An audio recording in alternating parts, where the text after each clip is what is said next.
So I want to know why it's important for someone in, say, Memphis, Tennessee to know about rip current safety.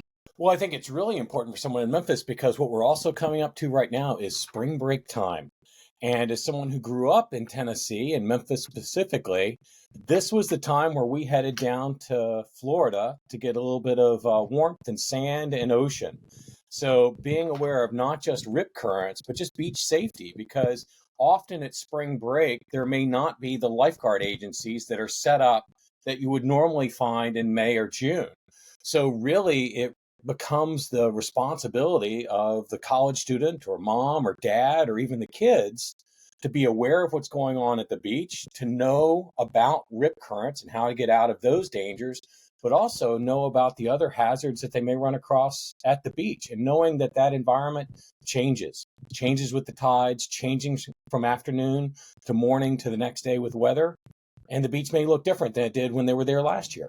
Okay, so let's talk about rip currents. When you're on the beach, how can you spot one and know maybe now is not a good time to get in the water? Well, the best thing to do is before you walk down onto the sand, when you're maybe coming over the dunes, you're at a slightly elevated area, but away from the water, take 10 or 15 minutes to survey along the beach there. And for rip currents specifically, you can start by looking for maybe a break in the waves, or the waves aren't breaking, or an area of water that might be a little bit lighter colored than some of the other areas. That indicates that it might be picking up sand and pulling it out in kind of a channel, moving out towards deeper water. But stop at that higher level to survey for rip currents. That's also a great place to note where you are, where you're coming onto the beach. So if you're in trouble, you know where to tell someone else, I'm at 38th Street Beach or I'm at 40th Street Beach. But 10 minutes or so, survey that elevated position is the best way to kind of get a bird's eye view to possibly spot rip currents, but also know that as tides change, the rip currents may come up that you maybe didn't see when you walked down at 8 o'clock in the morning. Okay, so let's say you're in the water, Mhm. you get caught in a rip current. First of all, how do you know it's a rip current? And then how do you know what to do? Because from what I understand, and I've never been in this scenario, but it's panicking even for the strongest swimmer, right? You don't need to know whether it's a rip current or a cross beach current. If there's a current or there's a condition that's pulling you away from shore or pulling you away from where you want to go, that can create kind of a panic or fear going, this is moving me in a direction I don't want to go in and I don't feel safe. Most important thing, first step, is try to stay calm. Relax, go with the current, float on your back, but don't panic and stay relaxed. Very counterintuitive, and it's a lot harder when it happens to you for the first time as opposed to someone who is at the shore all the time. But relax. If you can, let the current carry you a little bit, and you can possibly swim perpendicular to the current, which will usually be parallel to the beach, and maybe signal to shore as well. If you stay calm, you can possibly wave or yell. And the other thing that's really important is what to do if you see somebody in the water and you're not the one out there. Yeah, I was gonna ask about that too, because how do you know if someone's like waving, like, hey, I'm having a good time, or like, I'm in trouble? And then what do you do if you see that? Well, one thing we try to do overall is raise everyone's blue IQ before they head to the ocean, make them more aware of how to act and what to look for at the beach. And if you want to kind of watch the water like a lifeguard, and I encourage parents or older siblings to do this, if you see someone out in the water and they're not making progress or they're not swimming back to shore and they just don't look like they're moving, that they're caught in something and they're kind of getting pushed or blown offshore, chances are they may be in trouble or they may be moving towards being in trouble and in a dangerous situation. What we tell people is take 10. If you see someone in trouble, the first thing you do is pause. Don't go charging into the water. Second victim drownings are a tragic event in which a would be rescuer goes in to save someone and they end up being the one who gets caught in a dangerous situation and gets injured or possibly dies from drowning. So take 10, pause, survey the scene, call 911, activate a professional first responding service or have someone else call 911. We know that if it's a loved one, people are going to want to go in the water, but don't go into the water until you've signaled for help. Call 911, look for something that floats. even as a lifeguard, I would never charge into the water without a flotation device to help me help someone else. Because at the end of the day, we want you to live to be the hero. We want everyone to get away from the beach safe and have positive experiences for years to come. Okay, I want to address fears for a little bit here too, because I think a lot of people do have like a fear of the water, but maybe not in the right way. Like when I get in the ocean, I'm always scared of like critters or Yeah. sharks. But legitimately, how many people are getting hurt or killed in that scenario versus rip currents? Should we be fearful of rip currents and other ocean hazards? I think that, we talked about having people not panic, to stay calm. And I think when we talk about fear, you kind of get that kind of adrenaline rush right there. And I usually try to tell people, let's start with respecting the ocean. Respect the fact that even small waves may be stronger than you expect. Respect the fact that even currents and wind can push you offshore, even if it's not a rip current.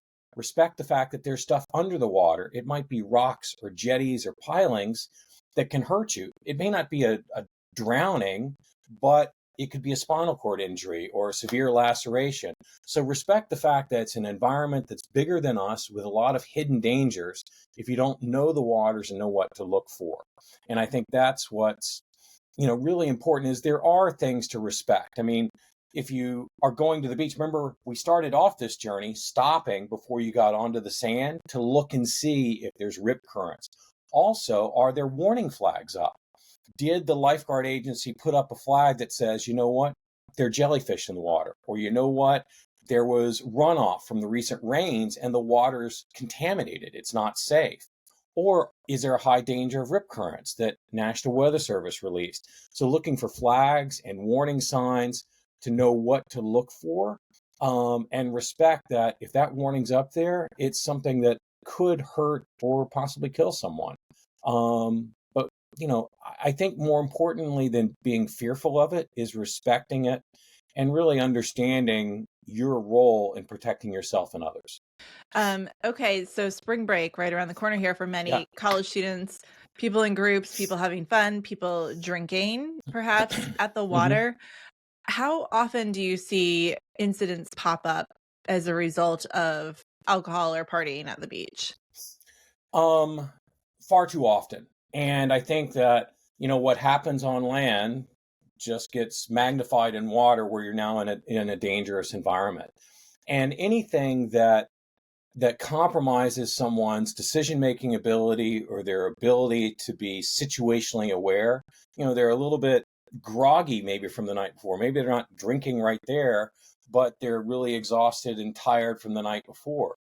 Often, someone may have a great day boogie boarding, playing in the waves on the first day they arrive on Saturday, but then they have a late night out on Saturday night. They're tired, they're dehydrated. Now they go out to try to do that same thing, and maybe they're cramping up. Maybe they're more tired than they were before. Maybe they're not paying attention the way they were before. That can be as dangerous as possibly just drinking on the beach, is recognizing where you are at that time physically and awareness wise. Alcohol can do that. So can fatigue and lots of late nights with friends and stuff. So be aware that anything that may compromise decision making ability or your awareness can put you or others in danger at the beach. Anything else you want to share about staying safe at the beach this spring break or misconceptions about wave safety or rip currents? I think the most important thing to really kind of convey a couple of things. Know that there may not be full lifeguard patrols on at this time of year if you're heading to the beach.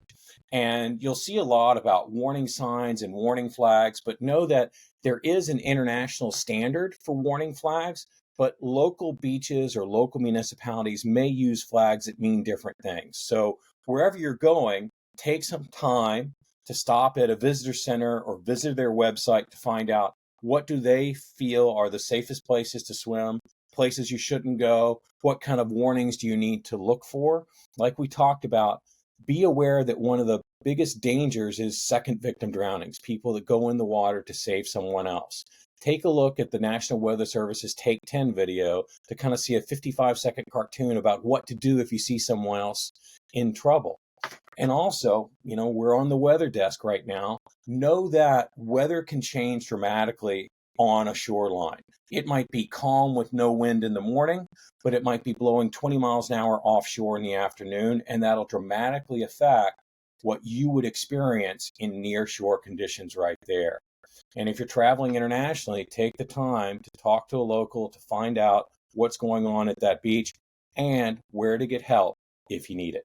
Hey, thank you so much for watching. While you're here, check out some other videos you just may like.